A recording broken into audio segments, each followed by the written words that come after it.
Okay, so I'm done. I have a working flat Earth model right here.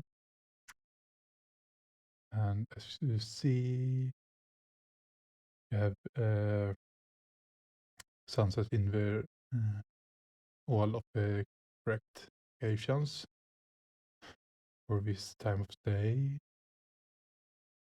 And I can change the season here by just changing this value here. And I currently have a moon working right here. I did just for artistical reasons make it low. I can disable that. And it's currently what's it called? Uh, some sort of moon blackout, so it shouldn't be reflecting any light. And I can just turn off the moonlight here, and I can enable the atmosphere, and I should be able to get some reflections of the moon surface. There you see something, but it's kind of dim.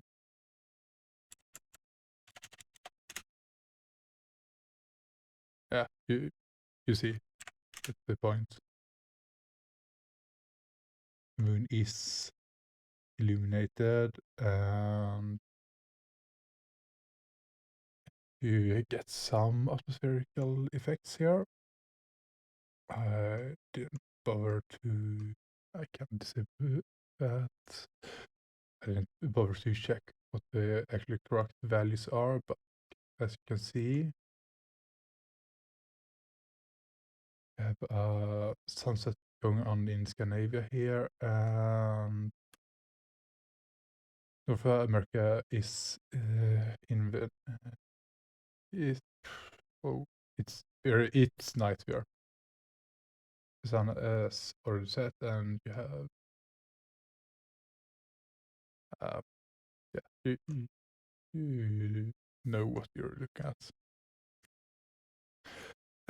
Okay, I can set it to different solas, and the entire of North Pole is illuminated, and you have India here. Not sure what this area in Russia is called, but you have that working. And you have parts of Canada here, and I feel like it's time to make a working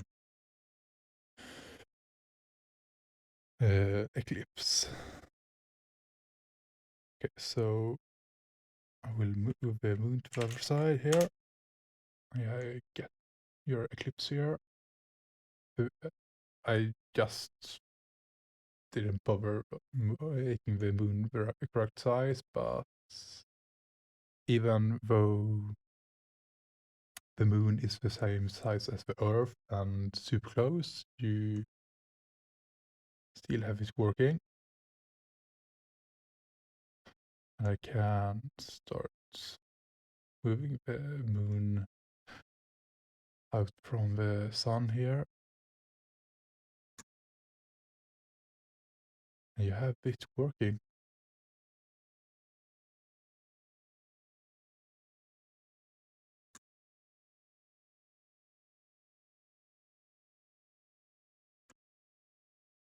There is, of course, too large because the moon is too big, but it's working.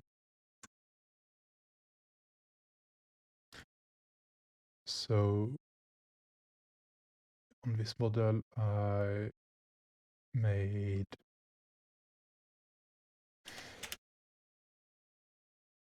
sun to work as an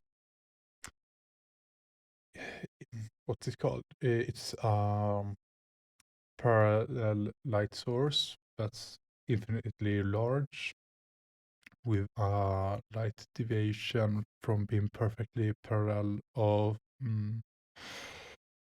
what was it? Was it 0.53 degrees?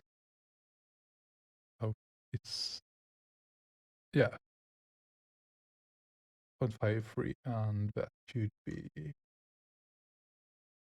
you can measure on the ground.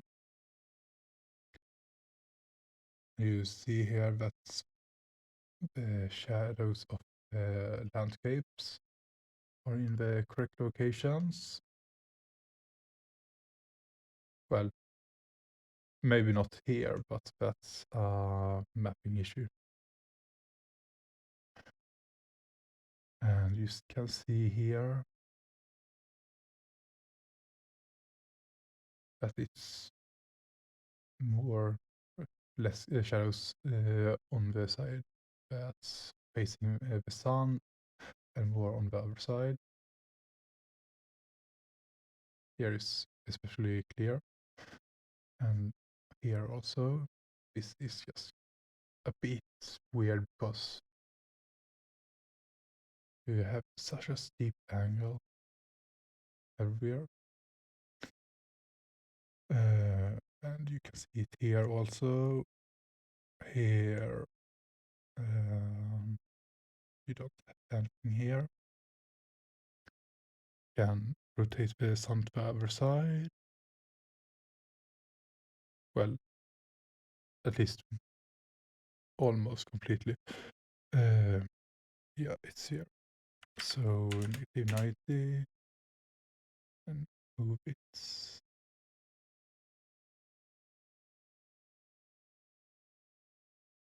Oh, that's the glitch here. Here you have the shadows on the other side. So that's working. You can see here that it's in the shadow here.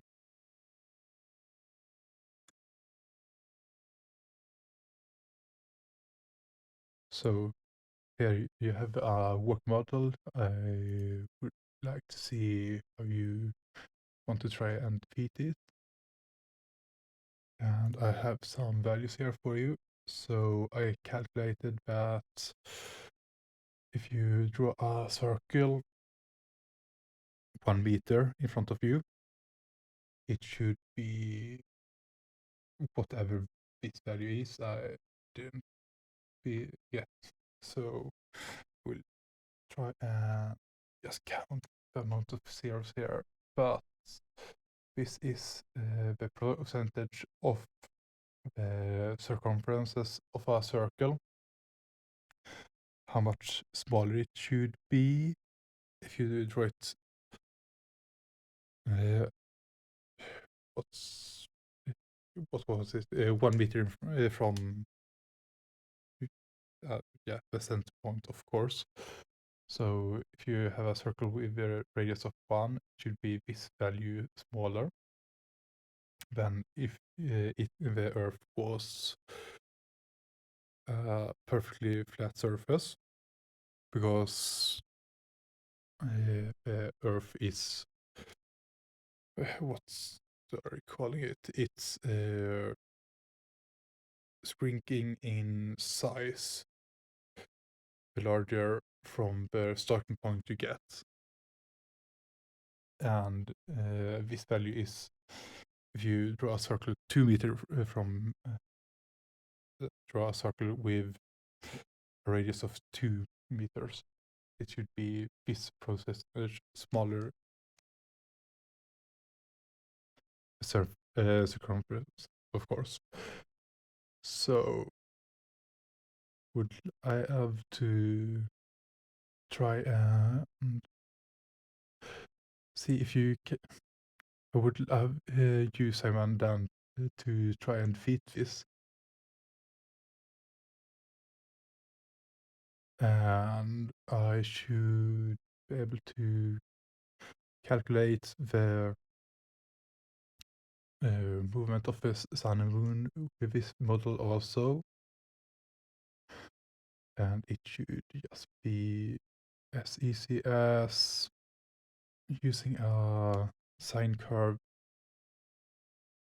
to plot the movement of the sun. So I think I can give you 1 year assignment down to try and fit this model, but I don't think you will. Bye.